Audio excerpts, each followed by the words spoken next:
अस्सलामुअलैकुम। Principal and techniques in कम्बिनेटोरियज का हम chapter number 2 binomial and multinomial coefficient discuss कर रहे थे। आज हम chapter number 2 binomial coefficient and multinomial coefficient की एक्सरसाइज का क्वेश्चन नंबर 32 डिस्कस करेंगे।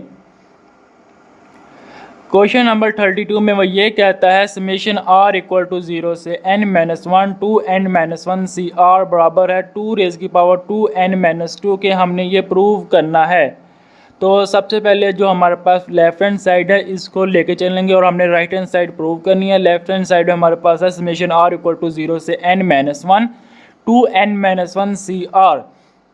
तो सबसे पहले हम इस इक्वेशन में बाइनोमियल थ्योरम का अप्लाई करेंगे। बाइनोमियल थ्योरम हमारे पास होता है x प्लस वाई की power n is equal to summation r equal to 0 से n सी r x की power n minus r y की पावर r। इस इक्वेशन में जो हमारे पास n है वो 2n-1 के बराबर है।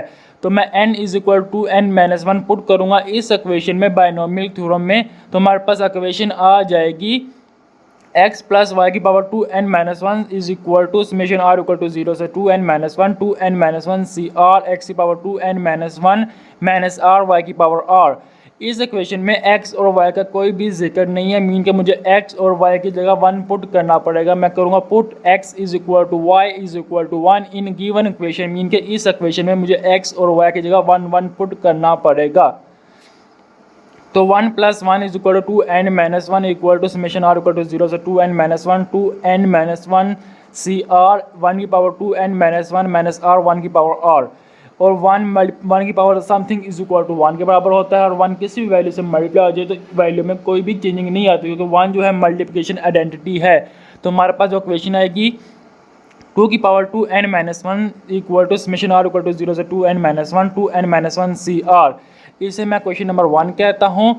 अब देखेंगे इस इक्वेशन में और इस इक्वेशन में क्या फ़र्क है। इस इक्वेशन में जो हमारे पास ब्रैकेट के अंदर है मीन के 2n-1 सी r ये बराबर है। बस फ़र्क यह है कि ये समेशन r इक्वल टू 0 से 2n-1 तक जा रही है और ये वाली equation summation 0 r equal to 0 से लेकर n-1 तक जा रही है। मीन के मुझे इन दोनों को बराबर बनाना है। तो सबसे पहले जो 2n-1 ये हमारे पास एक और नंबर है। कैसे? क्योंकि हमारे पास n कोई भी वैल्यू होगी तब उसमें मैं मल्टीप्लाई बाय 2 करूँगा तो जो नंबर होगा वो हमेशा इवन बन जाएगा। ओके, मैं इवन नंबर से एक माइनस करूँगा तो हमारे पास जो नंबर आएगा वो ऑड आ जाएगा। कैसे? मैं अगर n इज इक्वल टू 5 लेता हूँ तो 5 multiply by 2 is equal to 10 होता है। 10 में से एक कम करूँगा तो हमारे पास 9 आ जाएगा। अगर मैं n is equal to even लेता हूँ मीन के मैं n इज इक्वल टू 10 लेता हूँ, 10 multiply by 2 is equal to 20 होता है। 20 में से एक कम करूँगा तो 19 आ जाएगा। मीन का 2n-1 मीन के n कोई भी वैल्यू हो ओड हो या इवन हो, जो 2n-1 है हमेशा ओड ही नंबर आएगा। और ओड नंबर में जो टर्म की तादाद होती है मीन के then the number of term is even होती है। मीन के इसको मैं बाद में एक्सप्लेन करता हूँ। ऐसे अगर मैं हमारे पास ओड नंबर 5 है, इसको मैं ओपन करता हूँ 5z0 plus 5z1 plus 5z2 plus 5z3 plus 5z4 plus 5z5। Mean के अगर ऐसी इक्वेशन है यहाँ पे 2n-1 इक्वल टू 5 के बराबर है, मीन की ये ओड नंबर है और ओड एक 5 नंबर भी ओड है। अगर ये 5 के बराबर है और इस इक्वेशन को ओपन करता हूँ r इक्वल टू 0 से 5 तक, तो उनमें जो टर्म की तादाद आएगी मीन के 1 2 3 4 5 और 6, मीन के इनकी तादाद आएगी वो इवन आएगी।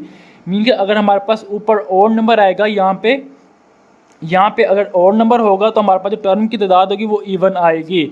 और मैं इसको जो इक्वेशन के बाद है इक्वल के बाद इसको मैं बाद में एक्सप्लेन करता हूँ। फिलहाल आपने इस तक समझ के रखना है आपने अपने ज़हन में। और अगर मैं इसको ओपन करता हूँ 5z0 इक्वल टू 1 के बराबर होता है, 5c1 इज इक्वल टू 5 के बराबर होता है, 5c2 इज इक्वल टू 10 के बराबर होता है, 5c3 इज इक्वल टू 10 के बराबर होता है, 5c4 इज इक्वल टू 5 के बराबर होता है और 5c5 भी इज इक्वल टू 1 के बराबर होता है। मीन के अगर हमारे पास टर्म जो नंबर है ऊपर वाली वैल्यू वो ओड है तो हमारे पास जो टर्म की तादाद वो इवन आएगी। उनमें से आधी मीन के हाफ लेंगे, उनका सम और अगली हाफ का सम सेम आएगा। मीन के इनका टोटल तादाद कितनी है 1 2 3 4 5 6, मीन के 6 तादाद है।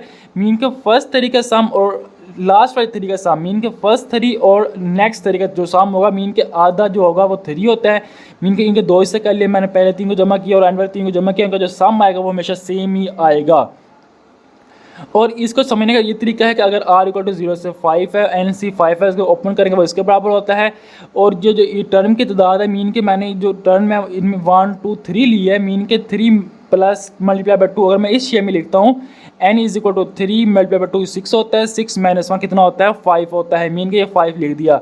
अगर मैं इसको वैसे लिखूँगा तो 3 माइनस 1 मीन के, अगर मैं 3 माइनस 1 लिखूँ, मीन के 2 को हटा दूँ, मैं 2 को हटा दूँ, 3 माइनस 1 कितना आता है 2 आता है, मीन के 0 1 2 मीन के 2 तक जो नीचे वाली टर्म है r जो है वो 2 तक इनका सम और 2 से अगली का सम वो क्या होगा आपस में बराबर आ जाएगा। आपने इस 2 को नहीं देखना, आपने इस n में से एक कम करना है। मीन जो यहाँ पे सीन दिया हुआ है n माइनस 1, n कितना है वो 2 है, 2 माइनस 1 कितना होता है 3 माइनस 1 कितना होता है वो 2 होता है। मीन के फर्स्ट 3 टर्म का जो होता है पहले 3 टर्म वो कहाँ ख़त्म हो रही है, वो 2 के पे ख़त्म हो रही है, इनका सम और नेक्स्ट जो टर्म है उनका सम आपस में बराबर आ जाएगा। इसका मैंने आपको ये एक्सप्लेन करने के लिए ये तरीका यहाँ पे लिखा हुआ है। अदरवाइज ये दो लाइनें लिखी मैं सिर्फ आपको एक्सप्लेन करने के लिए लिखी, ये क्वेश्चन का हिस्सा नहीं है। तो मैं अब लिख सकता हूँ समेशन r इक्वल टू 0 से 2n minus 1 equal to 2n minus 1 C r बराबर है समेशन r इक्वल टू 0 से n minus 1 plus r equal to n से 2n minus 1 2n minus 1 C R, ये दोनों का प्लस के वो इसके बराबर आता है। मैंने अब ये हाफ कैसे किया, मैंने आपको अभी एक्सप्लेन किया। यहाँ पे 2 को हटा दो, n माइनस 1 जो मीन के n माइनस 1 क्या है 2 के बराबर है, मीन के ये 2 यहाँ तक टर्म और यहाँ तक टर्म क्या है वो सेम आएगी, मीन के ये 2 को हटा देना है। इसी तरह मैंने इस क्वेश्चन में से ये 2 को हटा दिया n माइनस 1 तक, और n माइनस 1 से अगली जो 3 थी मीन के n यहाँ क्या होगा वो n आ जाएगा, n से लेकर 2n माइनस तक इन दोनों का सम क्या होगा वो आपस में बराबर आ जाएगा। n कोई भी वैल्यू हो सकती है जो हमें अभी मालूम नहीं है n क्या है, वो ओड है या इवन है, या ओड इवन नहीं है, तो कहाँ तक ख़त्म हो रही है, वो 100 है 1000 है 2000 है, कितना है वो हमें नहीं मालूम अभी तक। सही है, तो आपने ऐसे लिख देना है। हमें पता है कि इसका सम और इसका सम आपस में क्या है बराबर है। तो पुट इन क्वेश्चन 1, मैं इनको इस क्वेश्चन में पुट करता हूँ। इस वाले क्वेश्चन में कैसे मैं इस क्वेश्चन में पुट करूँगा, इसकी वैल्यू वो 2n minus 1 equal to summation r equal to 0 से n minus 1 2n minus 1 C R plus summation r equal to n से 2n माइनस 1 2n माइनस 1 सी आर आ जाएगी। अब मैं क्या करूँगा, ये इनका मुझे पता है कि सम सेम है, मीन के यहाँ तक वैल्यू का सम और यहाँ तक वैल्यू का सम सेम है, मीन के मैं इनका सम लेके मल्टीप्लाई बाई 2 कर दूँ या इनका सम लेके मल्टीप्लाई 2 कर दूँ, आपस में फिर भी जवाब क्या आएगा बराबर आएगा। तो मीन के ये और ये वैल्यू एक ही वैल्यू थी, इसलिए मैंने क्या कहते हैं मल्टीप्लाई बाई 2 कर दिया, इन दो को मैंने ऐड कर दिया। तो हमारे पास क्वेश्चन है कि 2 की power 2n minus 1 equal to 2 summation r equal to 0 से n माइनस 1 2n माइनस 1 सी आर। अब मैंने n माइनस 1 क्यों लिखा, ये क्यों नहीं लिखा, क्योंकि मुझे जो कोई सवाल चाहिए वो सोल्व करना है वो n माइनस 1 तक सोल्व करना है, 2n माइनस 1 तक सोल्व नहीं करना।